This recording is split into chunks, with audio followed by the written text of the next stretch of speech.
This is the last and final session, but as Bernard has indicated, he's very excited about it. We are very excited about it because this will conclude the day's proceedings, and my brief is to be as brief as possible.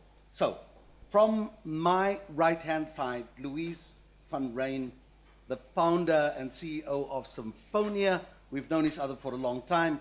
Gavin Ellis, do I have to say, this is APSA here. He represents APSA. Joni Ann Comfort, all the way from Newcastle in KZN, and Dr. Imtiaz Suleiman from the Gift of the Givers. Welcome to this panel. We certainly look forward to what you have to say and to share with us in terms of giving back. I just want to say that all of us have got individual talent. And as Bernard has said, we all have something to give. What we are here for this afternoon is to hear from these distinguished and extraordinary South Africans to share with us why and how they give and what impact that has within the communities and or in the society that they work. Louise, you are closest to me. Share with us what is it that you do, why is it that you do what you do, and what's the impact? I'll do that, and I'm going to issue an invitation. So this is very much my invitation to everybody in this room to get involved in this project.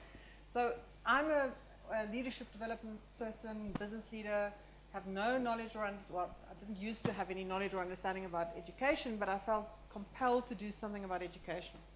So 6 years ago, I started a process. It's now been, happening around the country. There are about 500 schools involved now, where business leaders like all of us in this room become a co-learning, co-action partner to a school principal. Because what we realized is that the difference between schools that work and schools that struggle is two things. One is the school principal, who typically in the schools that work have been equipped for their task. And the other is that there's a strong community of people who contribute with things like HR, IT, finance, all that stuff. And the reality is that we have lots and lots and lots of business people who have knowledge and skills to share. This is not an adopt a school program, because the principal said to us, you adopt puppies and babies, you do not adopt principals and schools. So they said, please can you partner with us? So we've developed a program where there's 260 different organizations already across the country who are involved, where business leaders sign up to learn about leading in complex environments by working with the school principal. And in doing so, their lives change, the school principal get new energy, and so we're really looking for chambers of commerce and organizations around the country to say, what skills do we have in our community? We just this morning there was a long conversation in PE. We've got people in Newcastle who are interested, in George, in Lepelale, in Tzaneen. So the beautiful thing is it's not something we can only need to do in large cities. We can do it around the country and get the business leaders in the business community to support school principals by sharing knowledge, skills, bring available skills from the community into those schools. Thank you very much. Gavin, if you could follow on to that. In the previous session, I dare say that the spotlight was somewhat on big corporations and what they do and or don't do. And sometimes we are ignorant or not knowledgeable enough about what the respective organizations are doing. Share with us how APSA, Barclays, gives back. Thanks, Ernest. Yeah, so we have a program within our citizenship area called Shared Growth, which was launched earlier this year by Maria Ramos in the annual presentation. And it's taken the citizenship or corporate social responsibility philosophy in a different movement, if I can put it that way. In that, the philosophy is that we should teach people how to fish rather than give them a fish.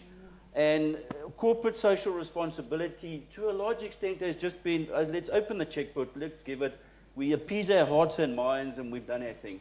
And we've said we want to actually change that whole thing and say, how do we make a difference so that shared growth is about how do we profit and grow not just Barclays and ABSA, because at the end of the day, we're a business, but the communities in which we operate in. At the end of the day, we need to make a positive impact on the communities that we operate in. So we have a 3-pillar approach under the Shared Growth program. And one is around education and skills. And it falls within what some of the stuff that Louise has been talking about. But Maria Ramos has committed 1.4 billion rand over the next 3 years into this program. So there'll be a combination of raising funds through the bank, but also through partnerships and so on. But what are these programs underneath this? So one is a Ready to Work program. So Ready to Work is about saying, and there's a funky music video advert that's on the TV that you might see at some stage, but it's about, we have a free online education and skills training curriculum out there for people at school, people at colleges, people at universities to say, how do you make the transition from education into work? Because many people in this room will say, you get a graduate and you have to teach him all over again, okay? So we are saying we have got 16,000 people registered on this program at the moment. The aim by the end of this year, very big goals, is to get 250,000 people registered onto this program. But it's not just online. There are also workshops that we hold with people. And Louise asked me earlier, what is my contribution into this thing? So we are encouraged at ABSA and Barclays to register as mentors onto this program. So I'm registered a mentor, and anybody on this program can go in and say, hello, Gavin, I'd like to talk to you. Okay? So we think that that's adding value. But it's not just to the young people. It's also for entrepreneurs to say, how do they succeed in business? How do they start a business? So we've got that process there as well. We also have Adopt a TVT program. Partner with. Yeah, so it's supporting and training to principals and their staff, we go into not just TVTs, but there's schools. There's a program going on there as well that we provide training there. And it also creates workplace exposure to the learners there as to what it looks like when you come into work, so before they get out there. The other thing under this pillar is around scholarships. We will be providing, the aim is to give 250 scholarships during the course of this year into next year. For deserving candidates, and also university support. So what do we mean by that?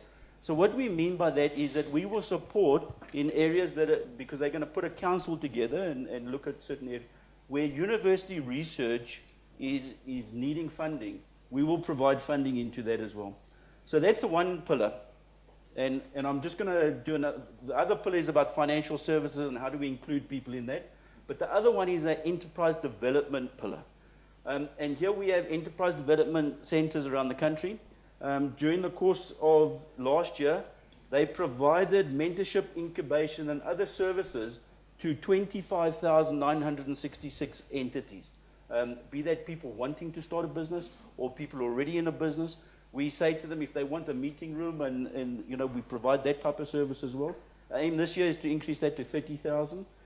The other one in a previous, I think in the previous panel, it says how do big businesses open up their value chains and their supply chains to small businesses? And at the end of the day, we need to be able to say how do we get small businesses to come into the Barclays and ABSA procurement channel to be able to become a supplier into Barclays. So we have a portal where 42,000 small businesses are registered at the moment. We have 6,000 corporates registered on that on that portal, and there are about 2 billion rands worth of tenders advertised on a monthly basis through that process. So it's not just Barclays that are advertising, but it's other corporates as well. So I encourage you guys that if you have businesses yourself, go onto to our website, see how you can get loaded onto that procurement portal. And then lastly, I think is we've also set up a fund and we've earmarked 250 million rand this year, and it's a small amount. But sometimes you have to pay a bit of school fees to learn a little bit. So we've earmarked 250 million rand to lend into SMEs that wouldn't normally qualify according to our bank lending criteria. To say, so how do we learn from that and grow there? So that, in a nutshell, is what we are trying to do as a shared growth program. Thank you very much. Thank you. And I'll ask you to perhaps elaborate on some of it. The questions started to come in, but before I handle the questions, I'm going to give each panelist a moment to say what it is that they do. Johnny Ann Comfort. Thank you, Dr. Messina.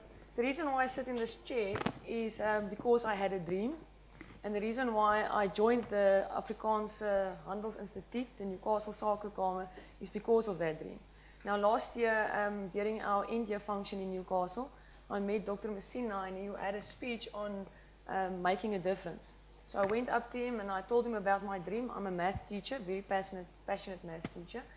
But I had a dream of helping kids in the rural areas. I'm the owner of Mickey Maths Newcastle, Ladysmith and Volksrust. And what we do at Mickey Maths is we enable kids from a young age, from 3 years old, to fall in love with maths. Now, I've really enjoyed the sentence where you said we must teach our kids how to fish. And that's what I do. That's my job.